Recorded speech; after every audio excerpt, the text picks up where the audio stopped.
Durante a nossa caminhada na vida cristã, algo que precisamos entender é que Deus tem planos personalizados no que diz respeito ao cumprimento do propósito. Não podemos simplesmente tentar decidir a condução da nossa vida. Mas mesmo quando entendemos que Deus está nos levando para determinado lugar ou destino, ainda precisamos compreender que ao longo do caminho há orientações para as rotas que pegaremos e para aquelas que precisaremos ajustar. Esse é o assunto da nossa conversa hoje. Fique comigo e nos próximos minutos nós vamos entender um pouco mais a orientação bíblica a respeito disso.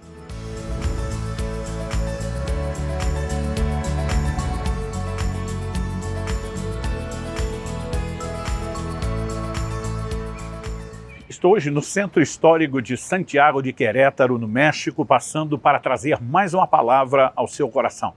Em Tiago capítulo 4, de 13 a 16, lemos: escutem agora vocês que dizem, hoje ou amanhã iremos para a cidade tal, lá passaremos um ano, faremos negócios, teremos lucros. Vocês não sabem o que acontecerá amanhã. O que é a vida de vocês? Vocês não passam de neblina que aparece por um instante e logo se dissipa. Em vez disso, deveriam dizer, se Deus quiser, não só viveremos, como também faremos isso ou aquilo. Agora, entretanto, vocês se orgulham das suas arrogantes pretensões. Todo orgulho semelhante a esse é mau. Bom, o subtítulo que eu tenho na tradução da Bíblia que eu estou usando é a incerteza da vida. Mas Tiago não está falando apenas da incerteza da vida. Evidentemente que ele questiona o que é a vida de vocês não passam de neblina que aparece por um instante e logo se dissipa. Ele também nos leva, à conclusão de que deveríamos dizer, se Deus quiser, não só viveremos, como também faremos isso ou aquilo, mas mais do que a incerteza do tempo de vida, nós podemos acrescentar aqui outras incertezas, como será a trajetória da nossa caminhada. Todos nós existimos para o cumprimento de um propósito. Engana-se quem acredita que um chamado para um lugar específico é somente para aqueles que foram chamados para o ministério de tempo integral. Deus tem planos e propósitos e para isso, muitas vezes, ele vai mover pessoas dos seus lugares, geograficamente falando, para outros. Para Abraão, o Senhor diz, vai para uma terra que eu ainda te mostrarei. Curioso é que Deus não mostra de uma vez. Basicamente, o Senhor diz, enquanto você vai caminhando, eu vou sinalizando para você. Então, há alguns aspectos da nossa caminhada que eu classifico de direções genéricas ou gerais que Deus pode nos trazer. Mas ao longo da caminhada nós precisamos de direções precisas. Nem sempre, mesmo quando sabemos um destino para onde Deus pode nos dirigir, nem sempre sabemos exatamente quais serão as rotas. Falando a respeito de destino, todos nós devemos orar para entender o chamado de Deus, o cumprimento do propósito. Mardoqueu manda um recado à sua sobrinha Esther quando ela está no palácio. Quem sabe se não foi para um tempo como este que chegaste a ser rainha. Traduzindo, você, minha filha, não foi colocada nesse posto, nessa alta posição de influência à toa. Será que não era justamente para essa conjuntura que Deus te colocou aí? E ao longo da nossa caminhada, nós não apenas precisamos discernir o que Deus tem, como orar para que a vontade dele se cumpra, para que haja claras sinalizações e para que ele não apenas sinalize o destino que devemos buscar. Em vez de apenas tentarmos decidir isso sozinhos, habitaremos, moraremos nessa cidade, ganharemos dinheiro dessa ou dessa forma, o tempo todo clamando, se o Senhor quiser. Em outras palavras, que a vontade de Deus e não a nossa prevaleça.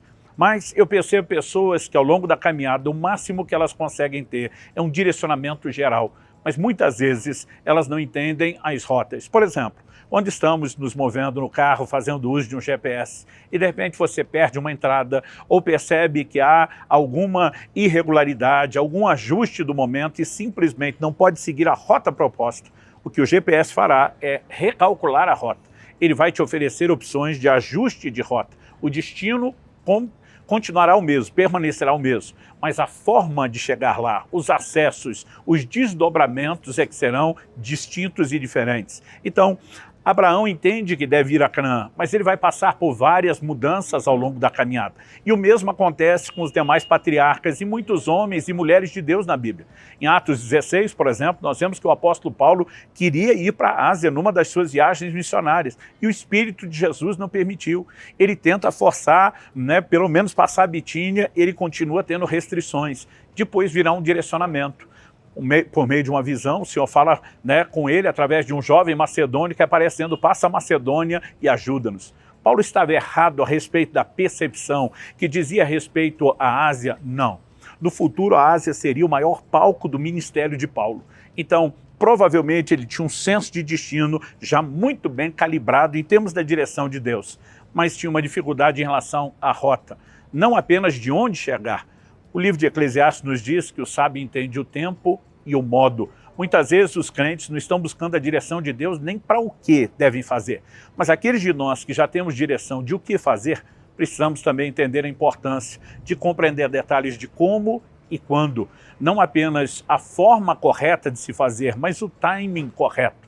E ao longo da caminhada rumo a um destino, nós podemos passar por etapas completamente diferentes. José recebe de Deus um sonho que lhe apresenta um destino profético. Ele sabe que ele será levantado numa posição de governo. Antes disso, é vendido por seus irmãos como escravo para o Egito. De escravo, ele vai parar na prisão. Muitas rotas vão sendo mudadas na frente de José antes de que ele alcance o destino. E a questão é como nós podemos discernir as rotas. Então, a cada etapa, precisamos entender que, apesar de ter o entendimento das linhas gerais da direção de Deus, nós precisamos de detalhes mais específicos ao longo da caminhada. Então, por exemplo, quando Jacó sai da casa de seus pais e Deus lhe aparece em Betel, o Senhor diz, olha, eu serei com você enquanto você vai e eu te trarei de volta e eu não te deixarei até que eu tenha cumprido tudo. Jacó sabe que em algum momento ele tem que voltar à terra de seus pais, que o propósito de Deus envolve aquela localidade geográfica que é a terra de Canaã. No entanto, quando ele estava na casa de Labão, onde ele fica 20 anos, por conta da ameaça de seu irmão Esaú de matá-lo, lá ele constitui família, as coisas simplesmente vão acontecendo, o tempo vai passando, e nós temos um detalhe interessante registrado em Gênesis, no capítulo 31, de 1 a 3, diz assim, Jacó ouvia os comentários dos filhos de Labão que diziam, Jacó se apossou de tudo o que era de nosso pai. Ele juntou toda essa riqueza a partir do que era de nosso pai. Jacó, por sua vez, reparou que o rosto de Labão não lhe era favorável como anteriormente. Até aqui, o que nós temos é um detalhe de Jacó fazendo uma leitura das circunstâncias.